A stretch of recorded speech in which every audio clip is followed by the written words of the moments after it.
घर जमाई। विकी को हमेशा किस्मत ने उसकी मेहनत से ज्यादा दिया। पैदा हुआ एक बड़े घर में, मुंह में चांदी की चम्मच लेकर, और शादी भी की एक उससे भी बड़े घर में, सोने की चम्मच मुंह में लेकर। उसे मेहनत करने का शौक नहीं था। एक शौक था, वो भी घटिया शायरी करने का। उसकी हर बात शायराना ही होती थी। जैसे कि एक दिन, दूर से देखा तो चांद पे दाग था, दूर से देखा तो चांद पे दाग था, पास से देखा साबुन का छाग था। ठोको ताली। अरे ऐसी शायरी करोगे तो ताली तो पता नहीं, कोई तुमको ही ठोक देगा। शायरी वो बिल्ली है जो किसी का भी रास्ता रोक दे, और क्या मैं किल हूँ जो कोई मुझे ठोक दे।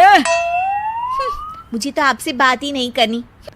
मैं निकला था गाड़ी लेके, लेकिन दौड़ के जा रहा हूँ। मेरी शायरी कोई नहीं सुनता, मैं घर छोड़ के जा रहा हूँ। धीरे बोलिए जी, मम्मी पापा को पता चल जाएगा तो तुमको सच में तुम्हारे मायके भेज देंगे। सस्ते साबुन से मेरी कॉलर चमकी नहीं, सच में चला जाऊंगा, मेरी बात कोई धमकी नहीं। अगर शायरी ही सुनानी है तो सुनाओ, लेकिन कोई काम धंधा भी तो करो। मेरे पिताजी के पास बहुत पैसा है, तो घर जमाई बन के खा रहे हो, और कल जा रहे हो ना अपने मायके, तो आज ही चले जाओ मेरी बला से। हमें तो अपनों ने लूटा, गैरों में कहाँ दम था हमें। अरे चुप हो जाओ, तुमको मिर्जा गालिब की कसम। अरे जाना है तो जाओ, लेकिन पहले मेरे मम्मी पापा से मिलकर जाओ, वरना वो क्या सोचेंगे। लेकिन विकी अकेले ही अपनी कार लेकर अपने मायके यानी कि अपने खुद के घर पहुंच जाता है। अरे बेटा, तू अचानक, बहू कैसी है? अरे माँ, बहू तो बिल्कुल बदल गई है, मुर्गी हाथ से निकल गई है। अरे क्या हुआ बेटा? उसकी आती नहीं है, मेरी जाती नहीं है। मैं करता हूँ शायरी, उसे भाती नहीं है। मेरे पास उसका फोन आया था बेटा, सही कह रही है वो काम करना चाहिए, तभी तो इज्जत मिलेगी। घर जमाई बनके सास ससुर के पैसों पर कब तक ऐश उड़ाते रहोगे? मेरी जिंदगी में हर तरफ से उंगली हो रही है, फोन पर मेरी चुगली हो रही। अरे चुगली नहीं कर रही थी बहू, वो तेरा भला चाहती है बेटा। सूखे हुए कपड़े को भी गीला कह रहे हैं लोग, चुगली करने को मेरा भला कह रहे हैं लोग। ठोको ताली। ये सुन के माँ अपने हाथ से अपना सर पीट लेती। अरे माँ, ताली की जगह माथा क्यों ठोक रही हो? बेटा तू ना आराम कर, तेरे पिताजी भी आने वाले हैं, खाना लगा देती हूँ।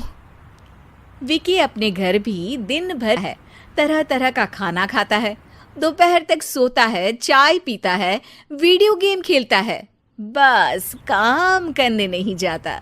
घर में नौकर चाकर है तो बिस्तर से हिलने तक की जरूरत नहीं पड़ती। कई बार तो विकी अपने नौकरों को बिठाकर शायरी। कब जाओगे बेटा? अरे कैसी बात कर रहे हैं डैडी, क्या आप मेरे फादर नहीं? आप मुझे भगाना चाहते हैं क्या? ये मेरा घर नहीं। अरे नहीं बेटा, तुम्हारा ही घर है। हम तो चाहते थे कि तुम यहीं रहो और मेरा काम आगे बढ़ाओ, लेकिन तुम ही चले गए घर जमाई बनने। अरे मेहनत तो गधे भी करते हैं, मैं अच्छी किस्मत लेके पैदा हुआ हूँ, मैं घर जमाई हूँ, ससुराल का फूल गेंदा हुआ हूँ। ठोको ताली। पिताजी और माँ सच में ताली बजा देते। ऐसा पहली बार होता है जब विकी की शायरी पर किसी ने ताली बजाई हो। अरे आप लोग सच में ताली बजा रहे हैं? हाँ हाँ बेटा, तुम्हारे ससुर का फोन आया, जब तक घर जमाई जी कोई काम ना करने लगे हमारे यहाँ मत भेजना। अब तू तो काम करने से रहा और तुझे रहना भी है हमारे घर में ही शायरी ही, और बार बार ठोको ताली बोलेगा तो आदत डाल ही लेते हैं ताली ठोकने की। विकी उसी वक्त खड़ा होता है और बहुत गुस्से में सीधे ससुर है। फिर से आ गए? लेकिन सुमन को देखते ही विकी पिघल जाता है। अब सुमन, आई एम सॉरी, आज से ना मैं सिर्फ शायरी ही नहीं बल्कि काम भी करूँगा।